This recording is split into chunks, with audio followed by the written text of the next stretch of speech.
है दोस्तों, welcome to back my channel.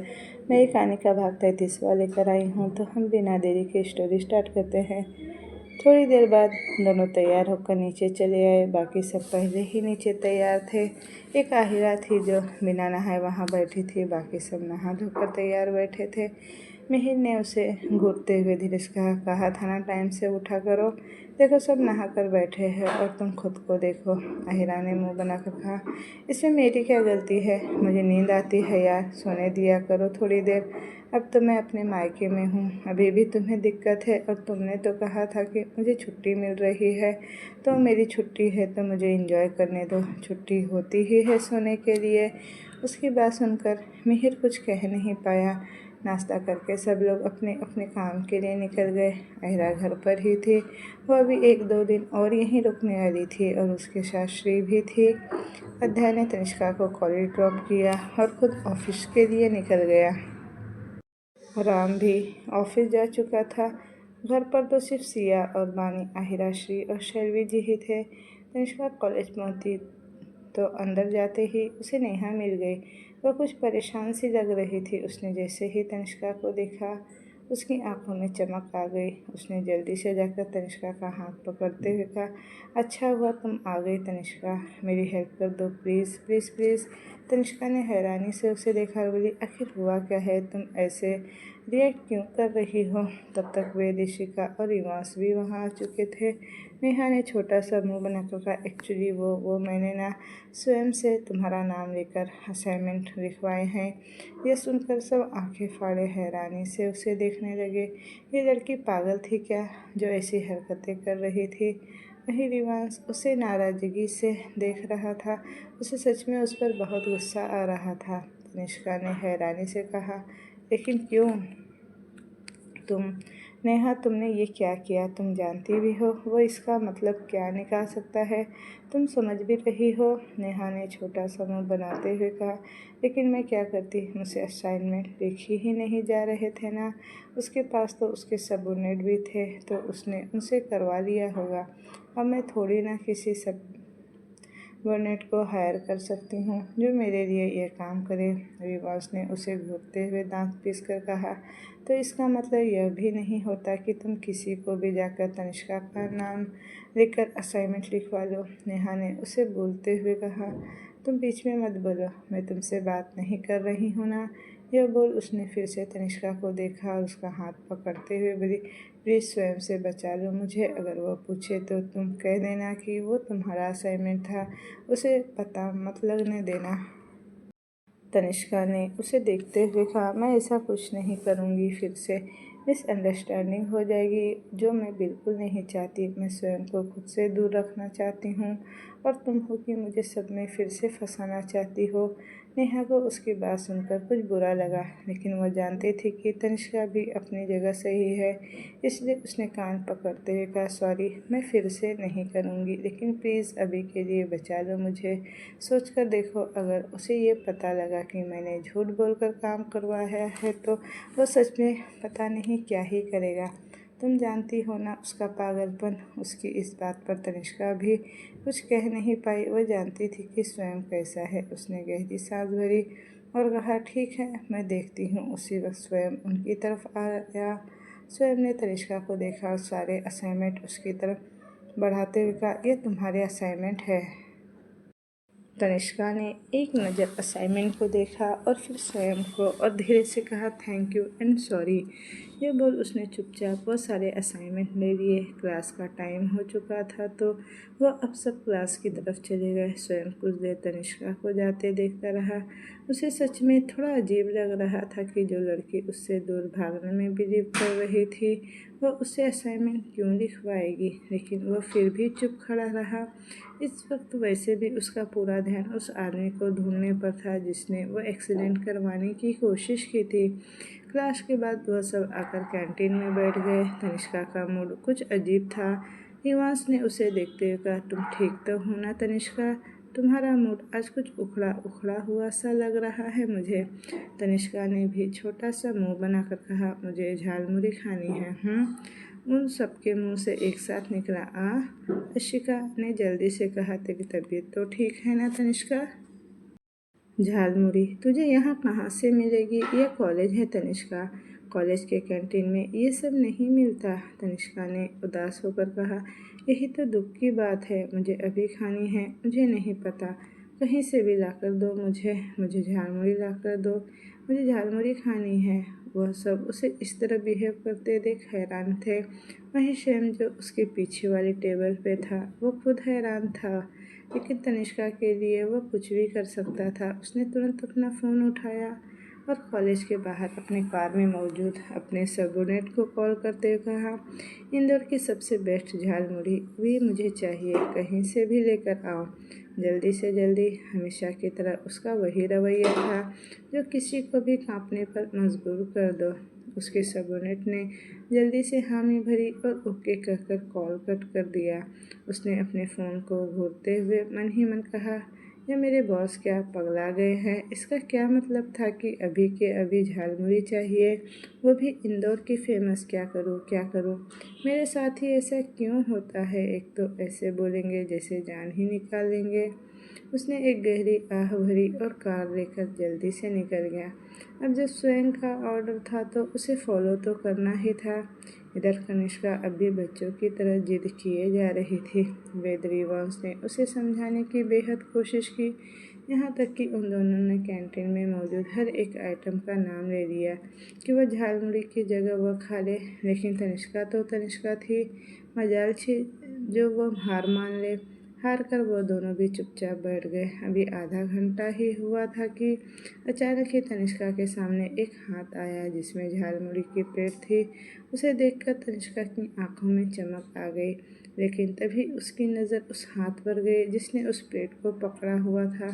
उसने उस आदमी को देखा जिसका वह हाथ था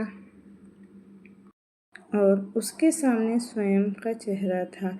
उसे देख वह एक पल के लिए चौंक गई और अचानक उसने कहा, तुम यहाँ? स्वयं ने आराम से कहा, तुम्हें खानी थी ना ये झालमुड़ी, लो अब आराम से खा लो।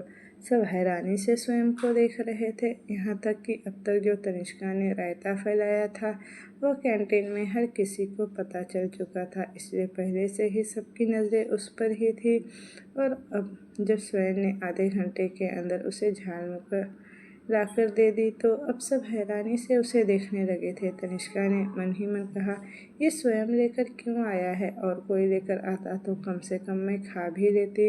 लेकिन अगले ही पल तनिष्का ने अपने ख्याल को झटकते हुए कहा, भाड़ में जाओ यार, भूख लगी है, मुझे झालमुड़ी खानी है और तो मैं खाऊंगी। यह बोल उसने जल्दी से प्लेट को पकड़ा और खाने लगी। सब लोग स्वयं की हरकत पर हैरान थे।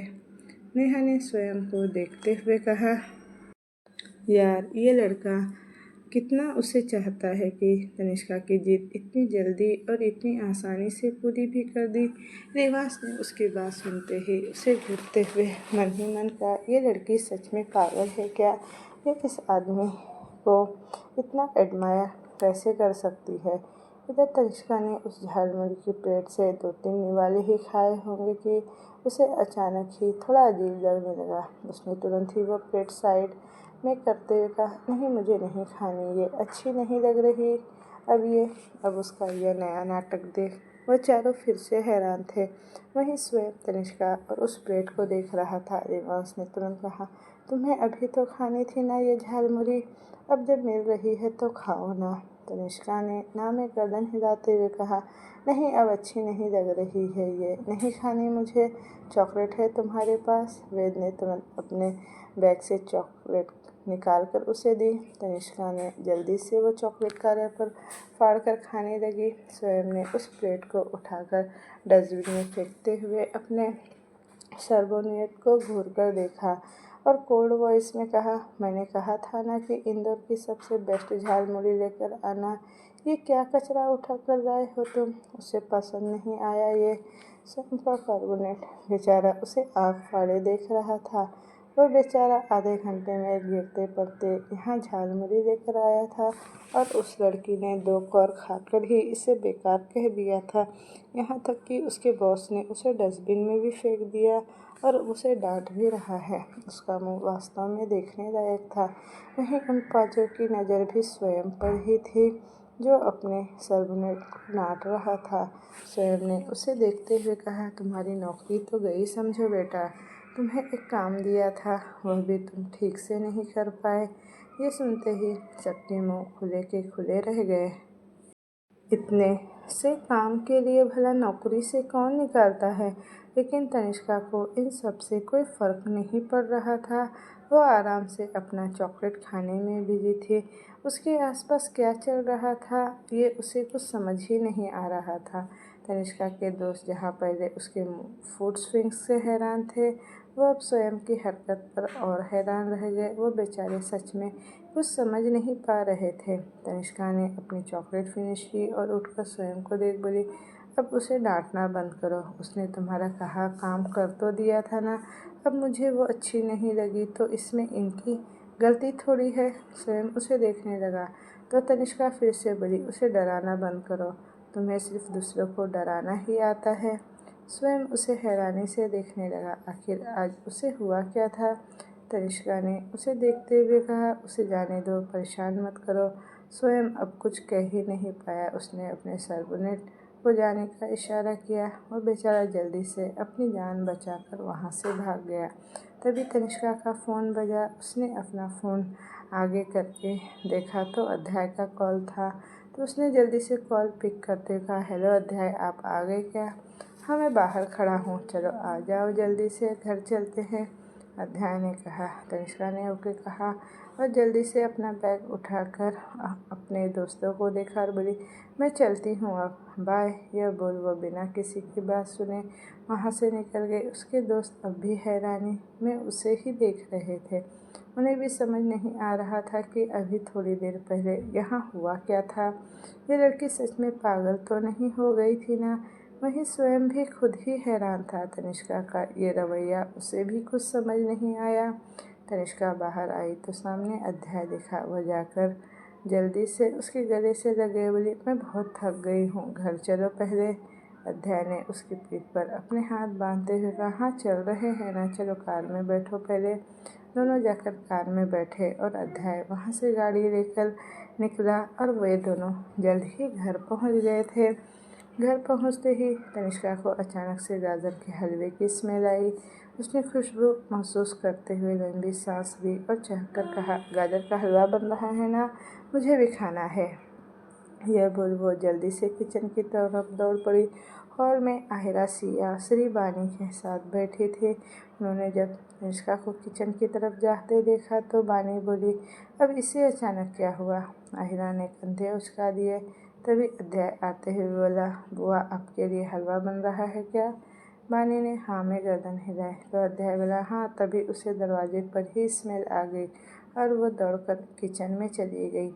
आहिरा ने उसे देखते हुए कहा, यह भाभी भी ना भुक्कड़ ही है एक नंबर की। अध्याय उसकी बात सुनकर हंस दिया। उसने तनिष्का का बैग वहीं सोफे पर रखते हुए कहा, मैं वापस ऑफिस जा रहा हूँ, हो सकता है शाम को आने में थोड़ा लेट हो जाए तो तानी को कह देना, अगर भूल जाए तो उसे याद दिला देना, मैं चलता हूँ अब। यह बोल वो वापस ऑफिस के लिए निकल गया। इधर हलवा बनते ही तनिष्का सबसे पहले अपने लिए लेकर आई और सोफे पर पसर कर आराम से खाने लगी। मानी ने उसे देखते हुए कहा, तनिष्का प्रेग्नेंट मैं हूँ, मुझे चाहिए था और वो तुम खा रही हो। तनिष्का ने अपने दांत दिखाते हुए कहा, हाँ तो बुआ थोड़ा एडजस्ट कर लो ना यार, भूख लगी है, हलवा खाना है, खाने दो, मम्मी और ला रही है आप लोगों के लिए, मम्मी ने ढेर सारा बनाया है, आप भी आराम से खाओ, मुझे भी खाने दो। उसकी हरकत पर वह तीनों हंस दी। शैलवी जी ने उन दोनों को भी हलवा दिया और खुद भी उनके पास ही बैठ गए। तनिष्का ने बानी को देखा और बोली, बुआ अध्याय कहाँ गए? बानी ने उसे देखा और हलवा खाते हुए कहा, वो वापस ऑफिस गया। उसने कहा रात को हो सकता है कि वो लेट आए, तुम्हें बताने को कहा था उसने। तनिष्का ने हलवा खाते हुए ओके कहा और जल्दी से अपना हलवा फिनिश किया। उसने हलवा खाकर कटोरी साइड में रखी और फिर शैलवी जी को देखकर बोली, मम्मा आप मेरे लिए चाउमीन बना दोगे? यह सुनकर वो और सब फिर उसे देखने लगी। अभी तो उस लड़की ने हलवा खाया था और अभी उसे चाउमीन खानी थी। शैलवी जी ने उसे देखते हुए कहा, पर अभी तो तुमने हलवा खाया है ना? तनिष्का ने जल्दी से कहा, हाँ पर वो मीठा था ना, मुझे अभी चटपटा खाने का मन कर रहा है। शैलवी जी ने अपनी गर्दन ना में हिलाते हुए कहा, क्या करूँ मैं इस लड़की का? दिन पर दिन बच्ची ही बनती जा रही है। तनिष्का उनकी बात सुनकर उनसे लिपट गई। 2-3 दिन आराम से यूं ही बीत गए, लेकिन तनिष्का की फूड क्रेविंग ने सबको पागल बनाकर रख दिया था। पर हर कोई उसकी डिमांड पूरी ही कर रहा था। राम और सिया के बीच में अब सब कुछ शॉर्ट आउट हो चुका था। हाँ, इन दिनों वो दोनों यहीं पर रुके थे। वैसे भी राम नहीं चाहता था कि वो अकेले रहकर सिया उन बातों के बारे में सोचते हुए अपने जख्मों को ही कुरेदती रहे। इसलिए उसने सोचा कि अगर वो यहाँ रहेगी तो कुछ ज़्यादा अच्छा फील करेगी। एक रोज़ रात को जब अध्याय घर लौटा तो तनिष्का मुँह फुलाए बेड पर बैठी थी। उसने टाइम देखा तो 11 बजने को आए थे। वो अक्सर सो जाया करती थी, पर आज जब तक जाग रही थी। अध्याय उसे देखते हुए कहा, तुम अब तक सोई नहीं क्या तानी? क्या हुआ? तनिष्का ने उसे घूरा और बेड के ऊपर खड़े होते हुए तकिया उठाकर उसकी तरफ फेंका तो अध्याय हैरान था। उसने जल्दी से तकिया कैच करते हुए कहा, क्लेम डाउन यार, क्या हो गया है? इतना गुस्सा क्यों कर रही हो? तनिष्का ने उसे घूरते हुए गुस्से में कहा, सब कुछ आपकी गलती है, सब कुछ आपका किया धरा है, आप बहुत गंदे हो। वह अध्याय पर इल्ज़ाम लगाए जा रहे थे और बेचारा अध्याय ये भी नहीं समझ पा रहा था कि उस पर इतने इल्ज़ाम लगाए क्यों जा रहे हैं। वह तो आंखें फाड़े तनिष्का को ही देख रहा था। अध्याय उसके पास जाते हुए आराम से बोला, तुम आराम से बैठकर बातें करो ना, क्या हुआ है पहले मुझे बताओ, क्यों गुस्सा हो रही हो? लेकिन तनिष्का कुछ सुनने को तैयार नहीं थी। वह बस उस पर भड़के ही जा रही थी। अध्याय को अब कुछ समझ नहीं आ रहा था। अध्याय ने अचानक उसे पकड़ अपनी तरफ खींचा। तनिष्का ने उसके कंधे को पकड़ लिया और अध्याय ने उसकी कमर को थाम लिया। वह पूरी तरह से अध्याय पर झुकी हुई थी और अभी भी बेड पर उसके पंजे टिके हुए थे। अध्याय ने उसे कमर से पकड़ ऊपर की तरफ उठाया और नीचे उतार दिया। तनिष्का ने उसे घूरकर देखा तो अध्याय आराम से बोला, ठीक हो अब? तुम गुस्सा हो, मैं समझ गया। अब यह भी तो बताओ, आखिर क्यों हो गुस्सा? क्योंकि तुम जब तक बताओगी नहीं तो मैं समझ नहीं पाऊँगा ना कि हुआ क्या है। मैंने ऐसा भी क्या कर दिया है जिसकी वजह से तुम्हें इतना गुस्सा आ रहा है? तनिष्का ने रुआसी होकर कहा, आपने प्रोटेक्शन क्यों नहीं यूज किया था? यह सुनकर अध्याय हैरान था। वह आंखें बड़ी बड़ी किए हैरानी से तनिष्का को ही देख रहा था। वो क्या बोले जा रही थी? क्या उसे खुद भी सुनाई दे रहा था? उसके कहने का मतलब क्या था? अध्याय खुद ही उसकी बातों को समझने की कोशिश करने लगा। क्या वह सच समझ रही थी कि वह प्रेग्नेंट है? यह सोचकर अध्याय ने उसे आराम से बेड पर बैठाया। अध्याय ने बेचैनी से उसे देखा और बोला, तनिष्का क्या हुआ है? साफ साफ बताओ मुझे, ऐसे गोल गोल बातें तो मत घुमाओ। मुझे इस नाम से मत बुलाओ, मुझे चिढ़ होती है। तनिष्का ने चिढ़कर चिल्लाते हुए कहा, आप मुझे तानी कहते हो ना, तो वही कहो। वो उसे मुँह बनाए सुनाई जा रही थी। अध्याय ने गहरी सांस ली और बोला, अच्छा ठीक है, मेरी गलती है, आगे से नहीं कहूँगा, ओके? लेकिन पहले ये बताओ कि क्या हुआ? इतना गुस्सा क्यों हो रही हो तुम? तनिष्का ने छोटा सा मुँह बनाकर कहा, मुझे लगता है कि मैं प्रेग्नेंट हूँ। ये सुनकर अध्याय शॉक्ड था। वो समझ नहीं पा रहा था कि ऐसा हो कैसे सकता था। हाँ, हो सकता था, वो दोनों पति पत्नी थे, पर फिर भी इतनी जल्दी? वो बेचारा खुद कंफ्यूज था। उसने खुद को संभालते हुए कहा, okay okay, take it easy, लेकिन तुम मुझे ये बताओ कि तुम्हें ऐसा क्यों लगा कि तुम प्रेग्नेंट हो? तनिष्का ने उसे देखा और मासूमियत से बोली, क्योंकि मैं प्रेग्नेंट हूँ। अध्याय ने अपना माथा पकड़कर अब बैठ गया। उसे समझाना और समझना और इस सिचुएशन को समझना अध्याय के बस का नहीं था। उसने आखिरी कोशिश करते हुए कहा, अच्छा ये बताओ कि तुम्हें ऐसा क्यों लग रहा है कि तुम प्रेग्नेंट हो? कोई तो सिम्टम देखे होंगे तुमने जिससे तुम्हें लगा है कि तुम प्रेग्नेंट हो। तनिष्का ने उसे देखा और बोली, बस आपने सुना नहीं था डॉक्टर को बानी बुआ के लिए क्या कहा था उन्होंने? बानी बुआ के पीरियड्स मिस हो गए थे, मेरे भी हो गए हैं पीरियड मिस। और जैसे बानी बुआ को खाने के लिए कभी कुछ चाहिए तो कोई भी कुछ, वैसे मुझे भी चाहिए होता है और अच्छा भी नहीं लगता है। और फिर वो कहते कहते रुक गए। अध्याय उसकी बातें ध्यान से सुन रहा था। जब वह रुकी तो उसने उसे देखा और कहा, क्या हुआ तानी? अनुष्का ने एक बार फिर चिढ़ गई और उसे घूरते हुए दांत पीस कर बोली, मुझे और एक बार अब इस नाम से बुलाया ना तो देखना आप, मैं दांत तोड़ दूंगी आपके। अध्याय ने उसे बाजू से पकड़ आराम से शांत करते हुए कहा, अच्छा ओके ओके रिलैक्स, गलती हो गई, तुम बता और क्या कह रही थी तुम? और क्या? अगले ही पल तनिष्का ने मासूमियत से कहा, वो ना, मैं अभी एक सीरियल देख रही थी, उसमें भी ऐसे ही दिखा रहे थे। जब हीरोइन प्रेग्नेंट हो जाती है तो वह अजीब अजीब खाना खाने की डिमांड करती है। उसकी यह बात सुनकर अध्याय ने गहरी सांस भरी। वह कुछ कहने सुनने की हालत में नहीं था। उसने यह स्टेप सोचा ही नहीं था। उसे लगा था कि तनिष्का अभी सेफ पीरियड में है। अगर सच में तनिष्का प्रेग्नेंट हुई तो क्या? यह बात अध्याय का दिमाग में बार बार चल रही थी। वह भी प्रेगनेंसी चाहता नहीं था कि इन सब में उलझकर तनिष्का अपना बचपन ही भूल जाए जो उसने अभी अभी तो जीना शुरू किया था। लेकिन हाँ, अब जो भी था, अगर वो सच में प्रेग्नेंट थी तो अध्याय को ये जिम्मेदारी तो लेनी ही थी। तनिष्का ने अपनी पलकें उठाकर अध्याय को देखा जो कुछ सोच रहा था। उसने धीरे से कहा, आप नाराज हो? मैं सच बोल रही हूँ, मैं झूठ नहीं बोल रही। उसने इतनी मासूमियत से कहा कि अध्याय मुस्कुराए बिना रह नहीं सका। उसने तनिष्का को अपने सीने से लगाते हुए प्यार से उसके बालों को सहलाया और उसके माथे को चूमकर बोला, चिंता मत करो, कल सुबह डॉक्टर के पास चलते हैं, सब क्लियर हो जाएगा, ठीक है? तनिष्का ने उसके सीने से लगे हुए हाँ में गर्दन हिला दी। इधर श्री घर के एक कोने पर छत पर बैठी थी और आराम से आसमान को देख रही थी। आसमान में आज आधा अधूरा चांद था जो चमककर चांद और रोशनी बिखेर रहा था।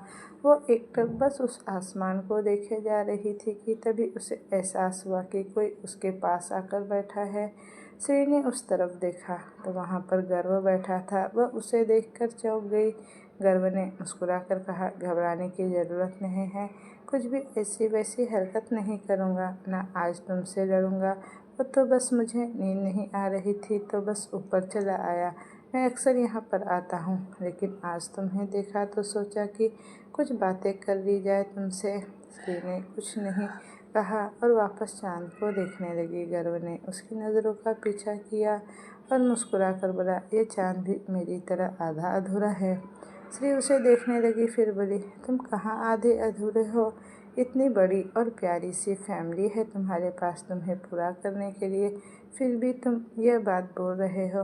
गर्व ने उसे देखा और अगले ही पल कुछ हैरानी से बोला, फैमिली तो सबके पास होती है यार, इसमें क्या स्पेशल है? मैं तो सोलमेट की बात कर रहा था। श्री ने उसकी सिर्फ पहली बात सुनी, फैमिली तो सबके पास होती है, और उसके होठों पर एक दर्द भरी मुस्कान आ गई और उसने गर्दन झुकाकर धीरे से कहा, नहीं, सब इतने भी लकी नहीं होते हैं यार, सबके पास फैमिली नहीं होती। उसके चेहरे पर वो उदासी गर्व से छुप नहीं पाई।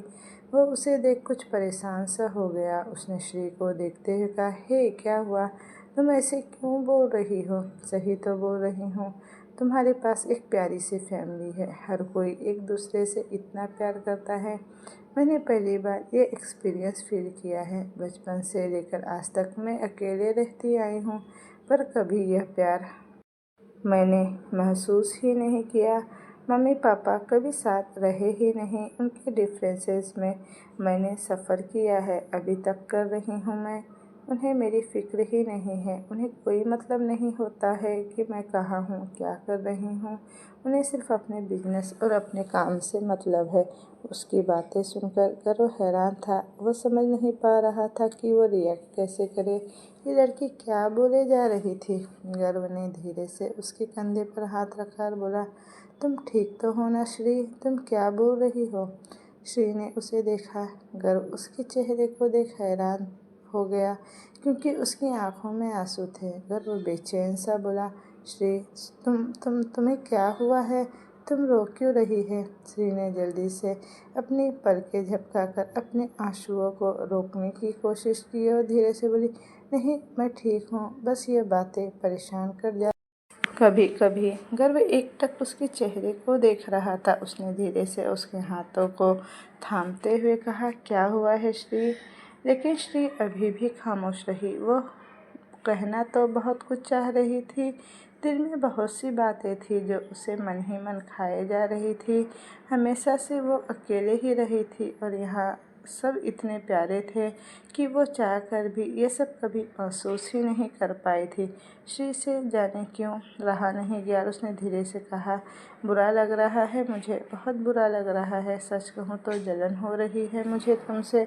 मैं कभी इतने प्यार में क्यों नहीं रही? मुझे कभी इतना प्यार क्यों नहीं मिला? मम्मी पापा के डिवोर्स के बाद तो मैं और ज़्यादा अकेली हो गई। उनकी लड़ाइयाँ झगड़े मैं पिस कर रह गई। गर्व उसे हैरानी से देख रहा था। आखिर वह क्या बोल रही थी? उसने धीरे से कहा, तुम क्या बोल रही है? सच बोल रही हूँ। मैं अपनी ज़िंदगी का सबसे कड़वा सच बता रही हूँ, श्री ने दर्द भरी मुस्कान के साथ कहा। गर्व हैरान था उसकी बातों से। उसे अजीब लग रहा था। क्या यह लड़की ऐसे ही किसी को भी अपने घर परिवार की बातें बता सकती थी? लेकिन उसे नहीं पता था कि वह इस वक्त कितनी ज़्यादा इमोशनल थी।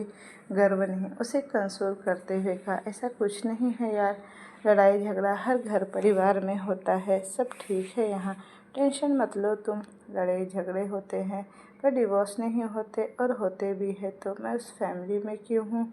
मुझे एक ऐसी फैमिली चाहिए थी जो तुम्हारे पास है। गर्व ने गहरी सांस भरकर कहा, श्री मेरी फैमिली या तुम्हारी भी तो है ना ये, तुम क्यों टेंशन ले रही हो? वैसे भी तुम मेरी बहन की ननद हो, ऑब्वियसली ये फैमिली तुम्हारी भी हुई ना, तो इसलिए टेंशन लेना बंद करो और चलकर सो जाओ। चलो, काफ़ी लेट हो गया है और ठंड भी पड़ रही है। श्री ने गहरी सांस ली और अगले ही पल खुद को संभालते हुए बोली, सॉरी, कुछ ज़्यादा ही बोल गई ना मैं, लेकिन क्या करूँ, मैं कुछ ज़्यादा इमोशनल हो गई थी। आज मैं इतने दिनों से यहाँ रह रही हूँ तो सबको देखकर लगा कि फैमिली ऐसी होती है। मैंने कभी ये सब देखा नहीं है यार। गर्व ने उसके कंधे को हल्के से सहलाते हुए कहा, इट्स ओके यार, सब ठीक है, ज़्यादा मत सोचो। और मैंने कहा था ना कि ये फैमिली तुम्हारी ही है, तो टेंशन मत लो अब। श्री बस हल्के से मुस्कुरा दी।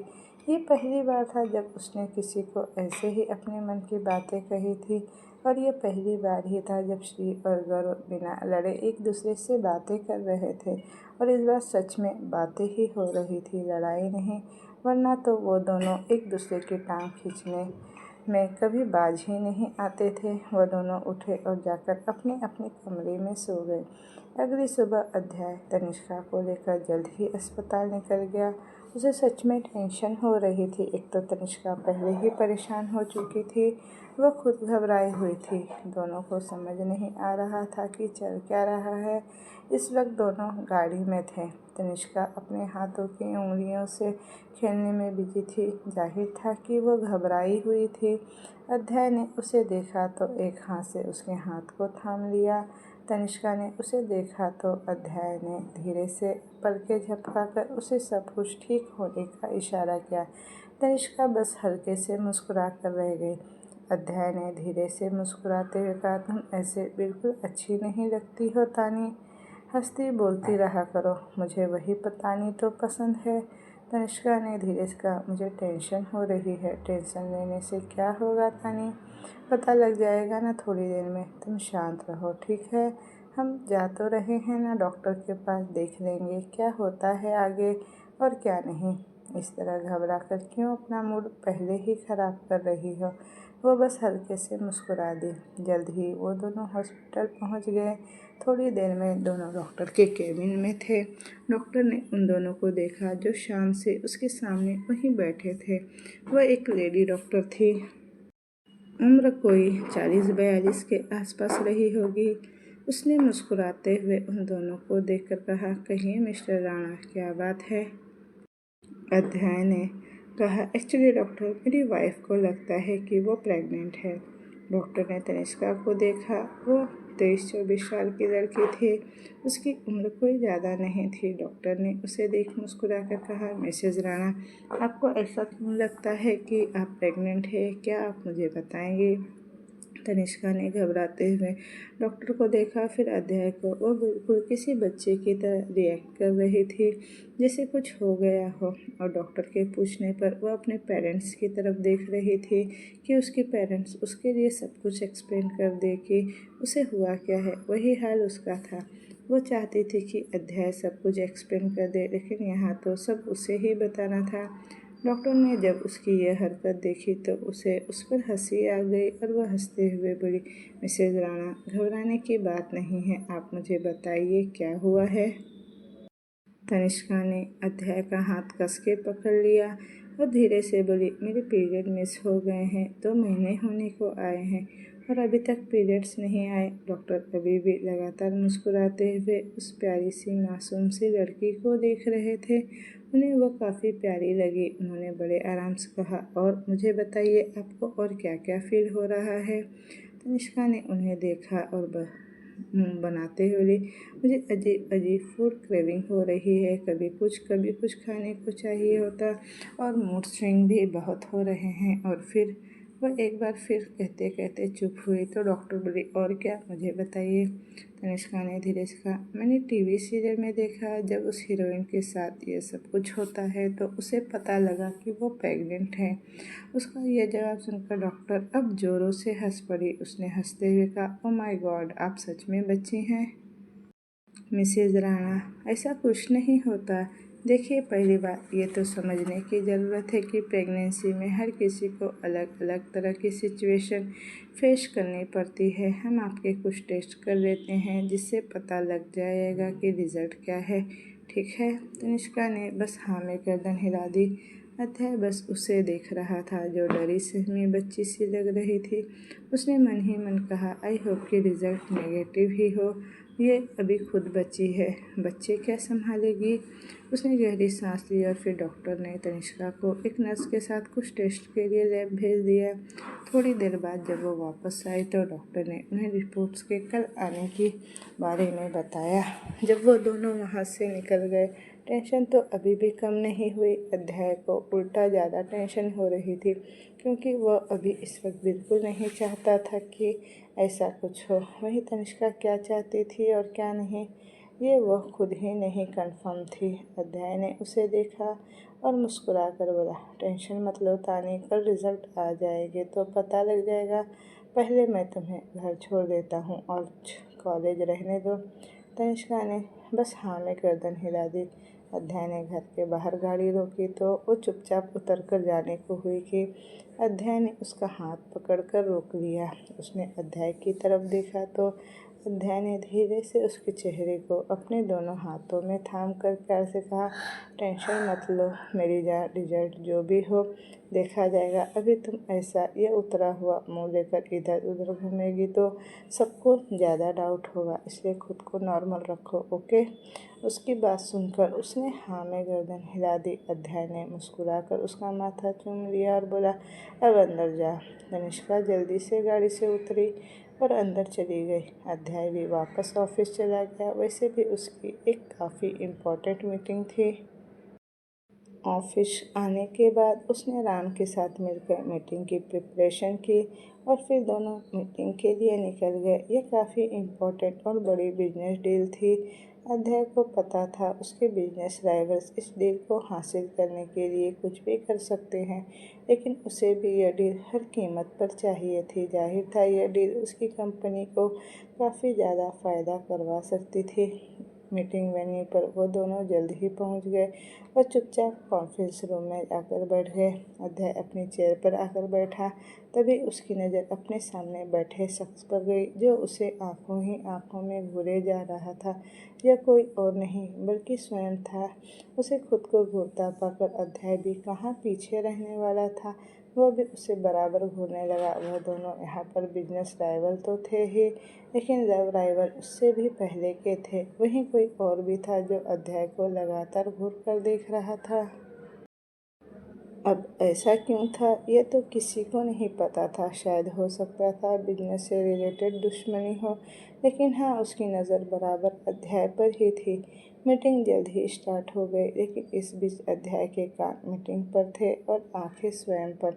उस सबका ध्यान जहाँ प्रोजेक्टर स्क्रीन पर था, वहीं उन दोनों की नज़रें एक दूसरे से उलझी हुई थी और वहाँ का एनवायरनमेंट भी उन दोनों की वजह से काफ़ी सर्द हो चुका था। ऐसा लग रहा था कि आंखों ही आंखों में कोई थर्ड वर्ल्ड वॉर छिड़ चुकी थी और उस पल में अभी कुछ भी हो सकता था। बाकी के लोगों को अब मीटिंग पर कम और उन दोनों पर ध्यान ज़्यादा जाने लगा था। वह सब मीटिंग से इधर उधर उनका ध्यान भटक रहा था और वजह इतनी थी कि वह दोनों सब एक दूसरे को ही लगातार भूले जा रहे थे। उनमें से किसी को नहीं पता था कि ऐसा क्यों हो रहा है। यह सिर्फ स्वयं और अध्याय को ही पता था। मीटिंग के चेयरपर्सन ने अध्याय और स्वयं को पुकारते हुए कहा, mister Rana, mister Vyas, anything serious? No, everything is all right. दोनों ने एक साथ जवाब दिया। अब भी दोनों की नज़रें एक दूसरे पर थी। वह एक पल के लिए भी एक दूसरे से नज़र हटाने को तैयार नहीं थे, मानो उनमें एक दूसरे के लिए घूरने का ही कंपटीशन चल रहा था। वहाँ पर मौजूद कोई भी इंसान यह नहीं समझ पा रहा था कि यहाँ हो क्या रहा है, लेकिन इतना तो तय था कि हर कोई उन दोनों की आंखों ही आंखों की फाइट से घबराया हुआ था। उन दोनों का आसपास का ऑरा इतना डार्क हो चुका था कि वहाँ मौजूद हर आदमी को अब डर लग रहा था। उनकी मौजूद अध्याय का बिजनेस राइवल या सबसे बड़ा बिजनेस राइवल कहना उसे गलत नहीं था। नाम था कार्तिक मेहरा। उसने अध्याय को देखते हुए कहा, अगर ये आंखों ही आंखों में नैन मटक्का ही करना था तो यहाँ आने की ज़रूरत क्या थी? क्यों सबका टाइम और मीटिंग ख़राब करने पर तुले हुए हो तुम दोनों? इस बार अध्याय ने स्वयं से अपनी नज़रें हटाई और कार्तिक पर डाली। उसने कार्तिक को घूरते हुए कहा, मिस्टर मेहरा, बेहतर होगा आप अपनी मीटिंग पर ध्यान दें और मेरे पर्सनल मैटर में घुसने की ज़रूरत आपको नहीं। उसके ये कहते ही कार्तिक के गुस्से से मुट्ठियाँ भीग गई। उसे उम्मीद नहीं थी कि अध्याय उसे यहाँ भी इस तरह से जवाब देगा। उसकी आंखों में अध्याय के लिए नफरत साफ दिखाई दे रही थी। जैसे तैसे मीटिंग कंप्लीट हुई। हालांकि किसी को भी समझ नहीं आया कि मीटिंग में हुआ क्या, क्योंकि सबका ध्यान अध्याय और स्वयं पर ज़्यादा और मीटिंग में हो रही डिस्कशन पर कम था। चेयरपर्सन खुद भी परेशान था। आज तक उन्होंने अध्याय को इतना लापरवाह होते कभी देखा नहीं था।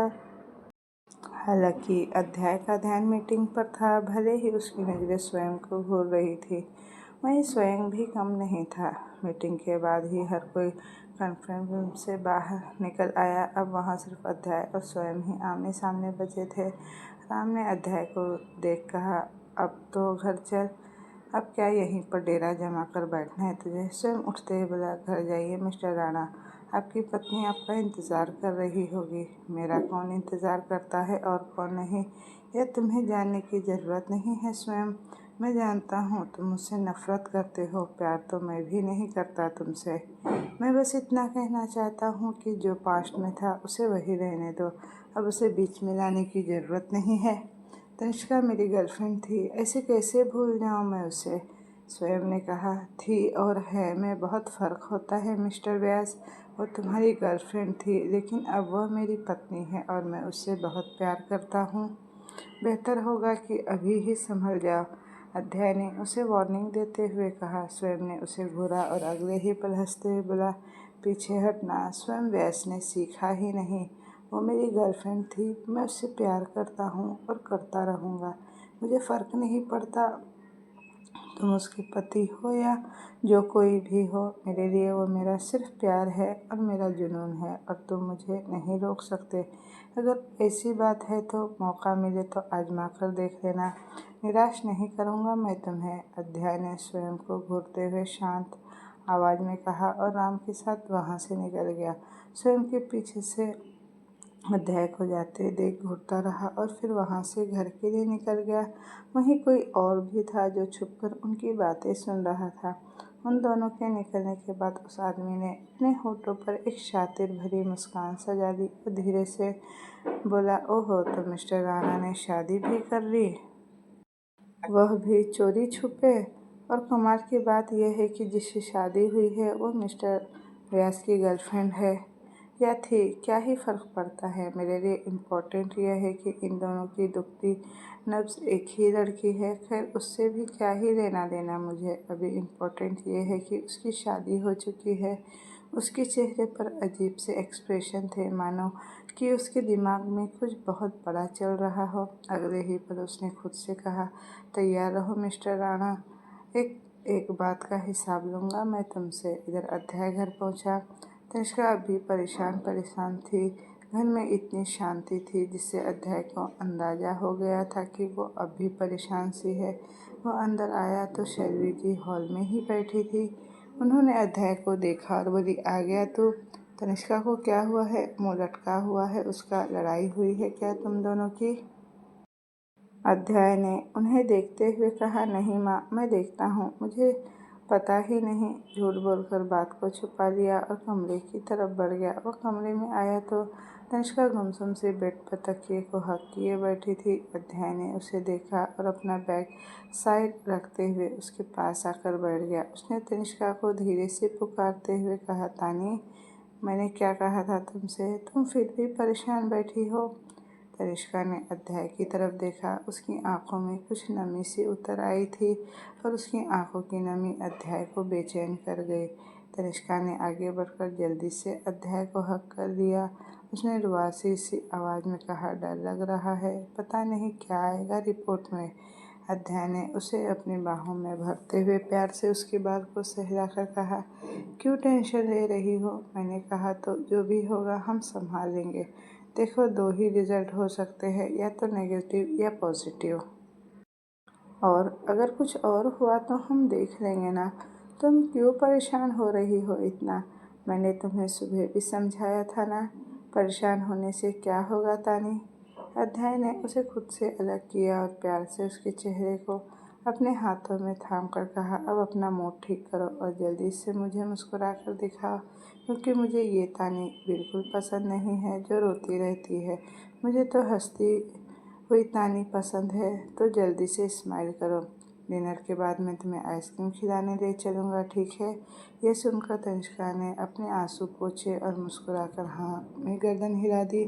अध्याय उसकी हरकत पर मुस्कुरा दिया। थोड़ी देर बाद सबने डिनर किया और उसके बाद अध्याय, तनिष्का, अथर और आयत के साथ आइसक्रीम खाने निकल गया। माने जाना चाहती थी साथ में, लेकिन सार्थक ने उसे जाने से मना कर दिया। वह जानता था कि बानी के फूड स्विंग इन दिनों कितने परवान चढ़े हुए थे। उसने अध्याय से बानी के लिए आइसक्रीम घर पर ही लाने को कह दिया था। वह सब आइसक्रीम पार्लर पहुंचे और अध्याय उन तीनों के लिए आइसक्रीम खरीद लाया। उसने बानी के लिए आइसक्रीम खरीद कर गाड़ी में रखी और उन तीनों के साथ वहीं बैठकर आइसक्रीम खाने लगा। आयु ने अध्याय को देखा और बोली, हैंडसम, मुझे भी आप बेबी कब दोगे? अध्याय हैरानी से उसे देखने लगा तो आयु फिर से बोली, अंतर और आंटी अथर्व के लिए छोटी बहन ला रहे हैं, मुझे भी बेबी चाहिए। अथर्व ने उसके सिर पर चपत लगाते हुए कहा, तो वह बेबी सिर्फ मेरी थोड़ी होगी, तुम्हारी भी होगी ना। चुप करके आइसक्रीम खाओ, कभी भी कुछ भी बोलती हो। अध्याय ने अथर्व को देखा। यह बच्चा कुछ ज़्यादा ही समझदार था। उसने नाव में गर्दन हिला दी और चुपचाप आइसक्रीम खाने लगा। तनिष्का को वैसे भी किसी की बात से कोई मतलब नहीं था। वह मज़े से आइसक्रीम खाने में बिजी थी। थोड़ी देर बाद वह सब वापस घर आ गए। अगली सुबह अध्याय उठा और उसकी नज़र तनिष्का पर गई, जो आराम से सो रही थी। उसने प्यार से उसके माथे को चूमा और मन ही मन कहा, आई होप कि रिपोर्ट नेगेटिव ही हो। उसने गहरी सांस भरी और उठकर नहाने चला गया। थोड़ी देर बाद आकर उसने तनिष्का को जगाया और उसे तैयार होने को कहा। वैसे भी रिपोर्ट्स दोपहर के बाद ही आने वाली थी, इसलिए अध्याय ने तनिष्का को कॉलेज से पिक करते हुए हॉस्पिटल ले जाने वाला था। तनिष्का तैयार हुई और दोनों नाश्ता करके कॉलेज के लिए निकल गए। अध्याय ने उसे कॉलेज ड्रॉप किया और खुद ऑफिस के लिए निकल गया। तनिष्का कॉलेज में अभी भी खोई खोई थी। उसे सच में काफ़ी घबराहट हो रही थी कि न जाने रिपोर्ट में क्या ही आएगा। यह सोच सोच कर वो मन ही मन पागल हुए जा रही थी। आज क्लास खाली थी, इसलिए वो सब वहीं क्लास में बैठे थे। रिवांश भी उनके पास आ गया था। देवांश ने उसे इस तरह खोया हुआ देखा तो बोला, तनिष्का क्या हुआ है, सब ठीक तो है ना, तुम परेशान सी लग रही हो। उसके ये कहते ही उन सब की नज़र तनिष्का पर गई। उन्हें लगा था कि यूं ही उसका मूड खराब होगा, लेकिन देवांश के कहने पर वह सब उसे देखने लगे तो तनिष्का ने उन सबको देखा और हल्के से मुस्कुराकर बोली, कुछ नहीं, सब ठीक है, बस थोड़ी सी तबीयत ठीक नहीं लग रही मुझे। देवांश ने कहा, चलो मैं तुम्हें मेडिकल रूम तक ले चलता हूँ। तनिष्का ने तुरंत ना करते हुए कहा, अरे नहीं, उसकी कोई ज़रूरत नहीं, वैसे भी अध्याय आने वाले होंगे ना मुझे लेने, मैं उनके साथ चली जाऊंगी अभी। देवांश को भी ये ठीक लगा। तभी थोड़ी देर बाद तनिष्का का फ़ोन बजा। उसने फ़ोन देखा तो अध्याय का ही फ़ोन था। उसने कॉल पिक की तो अध्याय ने कहा, कहाँ हो तुम, मैं यहाँ कॉलेज पहुँच चुका हूँ। तो दोस्तों ये कहानी अब यहीं तक रहने देती हूँ। इसका नेक्स्ट पार्ट मैं जल्द ही लेकर आऊँगी। तो मुझे कमेंट में बनाइएगा कि आपको स्टोरी कैसी लगी, अच्छी लगी, और इसी तरह की स्टोरी चाहिए तो मेरे चैनल को लाइक शेयर एंड सब्सक्राइब ज़रूर कीजिएगा। Thank you for watching. Bye bye.